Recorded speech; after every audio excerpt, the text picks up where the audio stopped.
Hello everybody, Steven here, Hello everybody, I'm Rizwan. and we're Cardboard Coalition.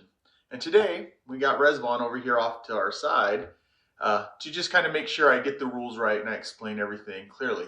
But we're going to go over how to play for Century Golem Edition Eastern Mountains. This is produced by Plan B Games, and it's designed by Emerson Masucci, I think is how you say it, Emerson Masucci. But all right, let's go ahead and dive into this. So I've noticed with the Century games, the setup feels like it's difficult or a little complicated until you do it. It makes sense. So I'm going to try to run through this as quick as we can. So the first thing you want to do is you want to put down your mountain tiles. Let me grab one of these up here just because it's easy.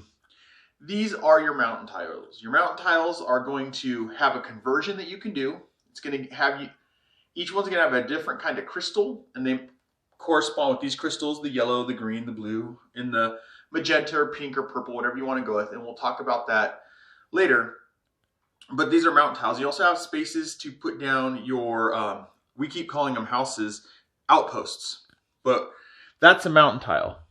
So the first thing you do is you set up the mountain tile. And in the directions, it tells you, if this is your first game, here's how you should set it up. Just makes it really easy.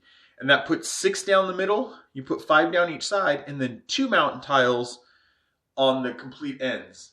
Now, the other tile that you end up putting down is this tile, which is blank. It's called a village tile. All right? So then you go ahead and you put down your village tiles. All right?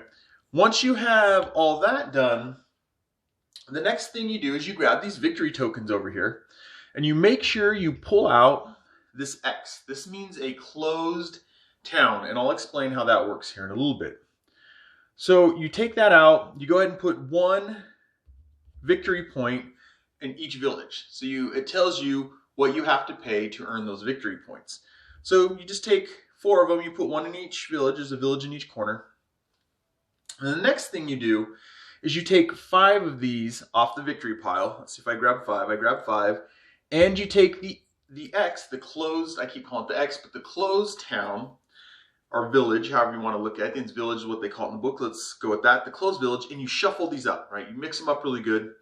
And I'm not going to mix them really well because I want to keep the closed village on top, but you want to mix them up really good and then put them right back on top of the stack. And we'll explain how the closed village works, how that mechanic works. So now you have that set up. Then you go ahead, and I think I'm following the order correctly. You obviously put out your crystals. You kind of do that first. And this is in ascending order. Yellow are the lowest, then green, then blue, then magenta or pink, like I said. But next you go ahead and you set up your bonus tiles. And we'll talk about how you get bonus tiles. I realize there's actually still a ton of glare in here. I thought I fixed the glare, but now I'm looking at the camera, there's glare. But you set up your bonus tiles. Once you have your bonus tile set up, then players pick their player boards.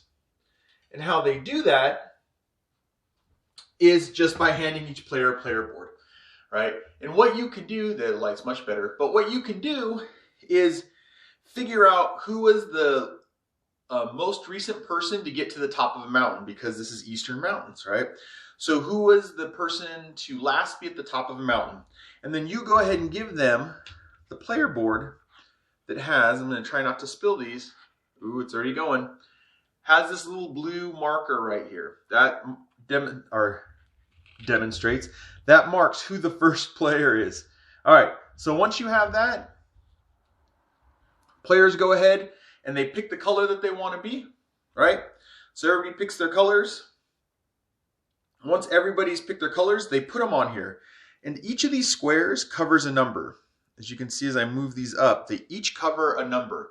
These are victory points that you can get, and I'll explain how you uncover those numbers here in a little bit. So you go ahead and put down your little outposts. They look like little houses, right? So you put your little outpost, you cover all the numbers. Everybody does that. Everybody gets a cart that they think is snazzy and cool. And then from there, you go ahead and you set up crystals. People pick crystals you set up. Then you pick crystals. Now how this works is, since this is the first player, like normal games, play goes clockwise. So it'd go off to your left. So this would be the last player in this 3-player game that we've set up. So last player gets first pick in one of these groupings of crystals, right? So they can pick the 4 yellows, the 2 yellows and a green, the 2 greens, or the yellow and the blue. It's up to them, but they can pick. So let's just go ahead and say, for expedience sake, the last player is like, I want lots of yellows. Might sound like a bad move, but we'll talk about it here in a little bit. Then the next player, because it goes counterclockwise, last player gets to choose first counterclockwise back to the first player. The next player goes, I'm going to grab these 2 greens. So they're going to grab those 2 greens. And then the last player says, I'm going to grab the blue and the yellow and the blue, and they're going to go ahead and put them on their little caravan board. Now these just kind of go back into their stacks like that, and their discard piles. Now, what's going on in this game is you're a little golem, and you are trading crystals, and you're just trying to get victory points by trading certain amount of crystals with certain villages, right? And you get those crystals by converting them. And there's one more way, and we'll talk about here in a second how you get crystals. But basically, you need to convert crystals. So you have to move around the map and convert crystals. So the theme of the game is you're just a golem trying to trade crystals with humans for more crystals. Now, some things to talk about here. We already talked about your player board. They each have their own little... They're very flimsy. They each have their own little golem, which is kind of fun. There's a different little picture in the background. But it shows you how many crystals you can hold. So you got 1, 2, 3, 4, 5, 6, 7, 8, 9, 10. So you start off being able to hold 10 crystals. It gives you these lines, right? So you have the magenta, the blue, the green, and the yellow. And then you have these columns, and there's little arrows pointing. And this is to remind you about bonuses, which we'll talk about. So this kind of gives you the setup. I'm trying to do this really quick and clean it back up. Maybe I should just point it down here instead of making it clearer for you guys, but you know, I do my best for you guys. All right, so let's go ahead and put this here. So one of the things we're going to backtrack really quick, I realized as I did it, when the last player picks their crystals, they also place their wagon. So they take their wagon and they look on the board and they decide where they want to place it. They probably want to look at what villages have what victory points, what crystals they might want, but for expedient purposes, let's go ahead and put black there. They would have placed theirs, and I'm putting them close on purpose so I can show you guys some of this stuff. And then the first player, purple, goes ahead and goes, and they put theirs down. Now, we are ready to play. Starts with the first player, then it goes clockwise, right? So, what you do on your turn is you can move and or do an action. And I say action, they don't say actions on here, but it's do an action. So you move, so let's say purple's first, they want to move right here, and then they do an action, all right? But before we get into the actions, let's talk about moving really quick. So when you can move, in the beginning, you could only move one area. So you can move into the one area next to you, any adjacent area, one area. Now, a way that you can move further, if I say wanted to move all the way over here, what I would do is my first move would be here. And then for my second move, I would move over here, and I'd have to leave a crystal on that area. It could be any color. I picked yellow. It's a little bit harder to see, but I went ahead and put down a yellow. That allows me to move an extra spot. I can move as many spots as I have crystals that I want to put down. So let's say that purple starts there. If I wanted to go 1, 2, 3, I can give up all the crystals I currently have to get down there. So that's how you move. Now these crystals, if another person's caravan goes through the area, they get that crystal. They get to pick, well, if they stop in the area, they get to pick up that crystal. So that's one way that you can get crystals. Someone puts them down on the board because they're moving, so they get rid of some crystals. Another person goes by and grabs those crystals. That's movement. Now, you can choose to move or not move. So movement's a choice. Now, the next thing that goes on with movement is if you stop in an area that has a caravan, right? If you stop here, I owe this caravan a crystal. Doesn't matter which color. Once again, I owe that player a crystal, so I can give them one of these crystals. Now, as you see, I jumped across, so let's go ahead and do that how I explained it. So I go 1, 2, because I really want to be up here. I have to put down a crystal there, and I owe them a crystal. I give them this crystal, right? So that's how that works. Now, the other thing that goes on with movement is if there is a crystal in the spot already, and I am, let's say I'm right here, and I'm moving in, purple goes ahead and moves in there. First, they have to pay a crystal from their stock to black, so they'd have to give black their crystal. Then they can pick up the crystal that's on that tile. So you always have to pay first. It doesn't matter how many carts there are, you always have to pay first, and then you could pick up any crystals that are on the ground. All right, let's go ahead and reset some of this stuff really quick. Now, that's movement. You get to move one space. If you want to move more, you have to spend crystals to move more spaces. The next thing is, I just call it action, and there's 3 things you can do during action. And I'll follow the order that they have on here, but the first order they have on here is trade. So the first order is trade. So let's say I move 1, so purple goes ahead and moves 1, and here, let me grab one of these tiles, it'll be easier to see. So you have these spots, and there's 4 of them. You can play up to 4 people. You can only put 1 outpost there. So all of the mountain tokens have these spots. So purple goes there because they want to do a trade. They don't have the stones to do the trade yet, but they want to. So they go ahead and they're going to put down a outpost to trade. That's just considered one of their actions. So they take the outpost, and what they look at is the color. So this has a purple crystal or magenta crystal. So they would take from the leftmost part of the row, right? The leftmost column in magenta. So they go magenta leftmost. So they grab this one and they'd go ahead and set it down. Now, if black decides to come over here, right? So they jump over here. Purple's already here, and that's fine. But what black has to do is they have to pay 1 crystal per every building that's there. So right now there's 1 building. They have to pay 1 crystal. And that means that black gets to also put their outpost there, which allows black to trade. Now you can put your outpost down and do that conversion. Like right now, black has 3, so they can get rid of their 3 yellows for 1 magenta if they wanted to. All right. Now, if you're playing a 2-player game, if they're, for every house that's there, every outpost, see I call them house, every outpost, you have to play 2 crystals instead of 1. And it doesn't matter the crystal color or anything. You just have to pay crystals. You can pay magentas if that's all you have. It's really just paying the crystal.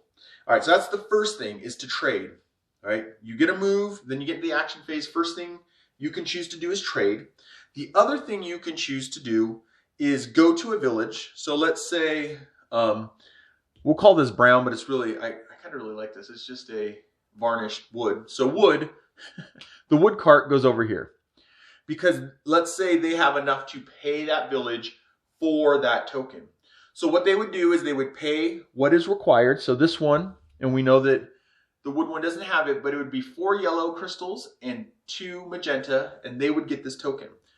So they can move there, and it's called village action. So you can go to the village and you do the village action, and you would get this if you have enough crystals to pay for it. And then you would put it face down in front of you. Now what happens after that is you go ahead and grab a village tile from the top of the stack. And now, as I told you guys, I set this up. So if you flip the village tile over and it's an X, that means that that village is closed. Now how that village opens up is if, let's say, black's down here and they make their way down here after a couple turns and they have enough to trade in for this one. They do their village action, they trade everything in, they turn in their token. Now what happens is the closed village moves down here. This makes you move around the board, and the new tile goes to the village where the X was just at. And all you have to think is this is really a mechanic to get you to move around the board. So closed here, and then that opens up. There's no way to unclose a village once it's closed. But that village could be the 6th tile down. Remember, you take 5 tiles in the village closed tile and you mix them all up and you put them on the top of the stack. So it gets into play fairly quick. So then you go through that, and that is the village phase. You go to a village, you pay whatever the cost is at that village, and you get that victory point and you set it down in front of you. Were you going to say something, Rezvan? They can't put building on the village. Oh yeah, and you can't put any buildings on the village. Let me grab one of these village tokens. And you can tell when you look at the village, there is no little squares to put your little building, your outpost, your house on the village square. So you can't put them there. Now, one thing that I will point out, and it's going back to the outpost, as you slowly start ticking away, right? And you start putting, let's just start putting them down. Let's say purple had gone there, and then purple, oh, did I put it the right one? Nope. Come on, Steven, you got to do it right. So purple went here, so that'd be green row. Right, leftmost column. I can do this, I really can, guys.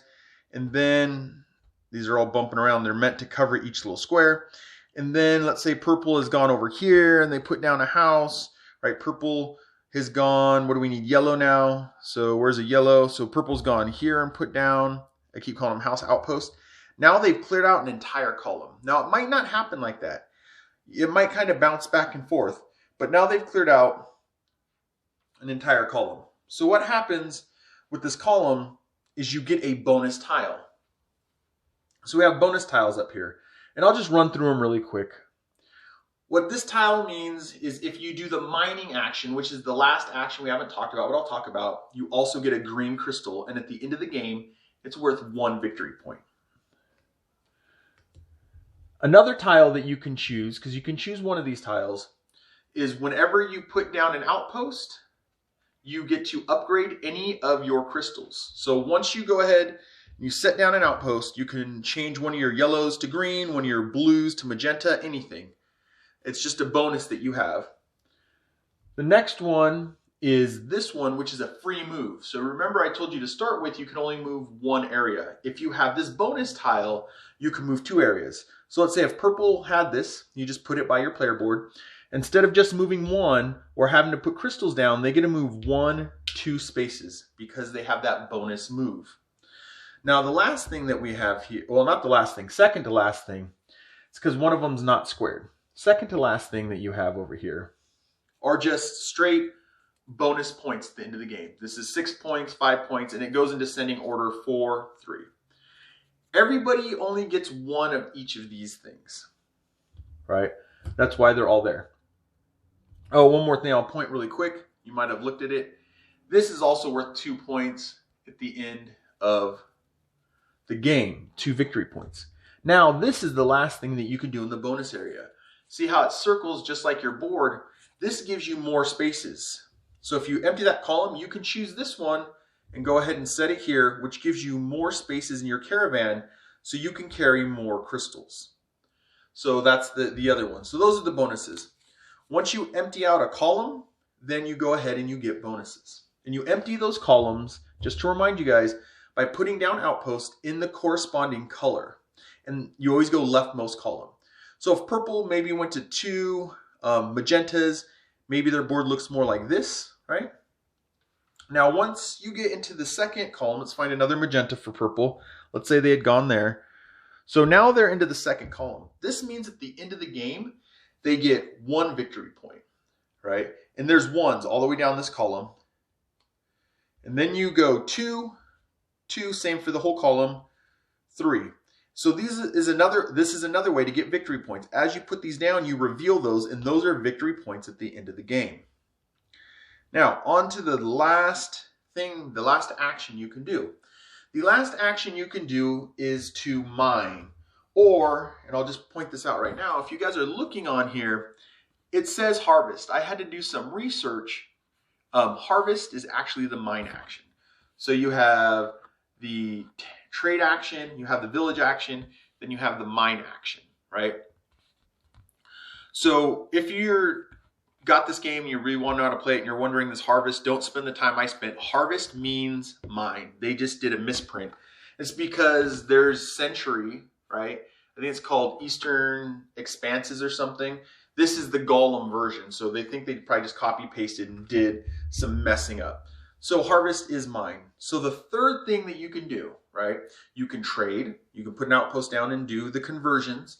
You can go to one of the villages and turn in crystals for the points. Or the third thing you can do is mine or harvest. You can just interchange those two. What that means is, let's say black decides they're going to not do anything, right? Now they can move, right? So they can move one. They can leave crystals and move. Let's say they go here, so they move 2 spots and they put a crystal down because they don't have that bonus yet. Now for their action, they decide I'm going to do no actions. What that means is they get 2 yellow crystals. 2 yellow crystals. Unless they have, of course, this bonus tile, which means they would get 2 yellows and 1, oops, if I can grab one with my fingers, 1 green. But that's only if you have this bonus tile up here in your caravan. So when you harvest or mine, you get 2 yellow stones, and you put them on your little plate. It's a way to gather up stones. So that's how movement goes. You always, well, it's a little confusing. That's how your turn would go. You would move or not move. You can choose, right? You can lay down extra crystals to move further or get bonuses. And then you have 3 actions you can choose from. You can put an outpost down and trade. If you already have an outpost down, you don't have to put a new one. You could just go there and trade. So if black had gone back up here, they already have an outpost, they can just trade. So you can trade, which is, like I said, put down an outpost and trade your crystals. You can go to a village, right? One of these villages, like the wood cart is, and you can go ahead and pay your crystals for that victory tile and go ahead and put it with you. Or you could decide to do nothing, but it's not called nothing, it's called harvesting or mining. I think in this game they want to call it mining, but they have the harvest typo in there. So then you would mine, which means you don't do any of those 2 actions, right? You do the third one, which is mine, and then you get 2 yellows. And so that's basically how it goes. And just like normal, you do your move action and then your action, right? You move or not move, and then you do an action. And then it goes around, and everybody goes around and goes around and goes around. Now, how the end mechanic happens in this game is once someone gets 4 victory tiles, once someone has 4 of these victory tiles, you finish out the round. So if player 1 on their turn gets their 4th victory tile, player 2 and player 3 get one last turn. If player 3 gets their last victory tile, player 1 has already gone, player 2 has already gone. That's the end of the game. And so what happens at the end of the game is you count up who has the most victory points. So once someone has 4 tiles, you finish that round and then you count victory points. And the victory points come from these, oops, I'm throwing it now. These bonus tiles and from any numbers that you have uncovered on your caravan. And then you add up victory, and whoever has the most victory wins. There are tie things, and I can't remember how it goes, if it's how many crystals you have left, but you guys can explore that on your own. So that is an overview of how you set up and how you play Century Golem Edition. Well, it's kind of hard. It feels like multiple. So that's how you set up and play Century Golem Edition Eastern Mountains by Plan B Games. Did I miss anything, Rezvan? How they going to win? I explained how you're going to win. You win once you get 4 victory tokens. That's how you win. Yeah. I think you need 2 things.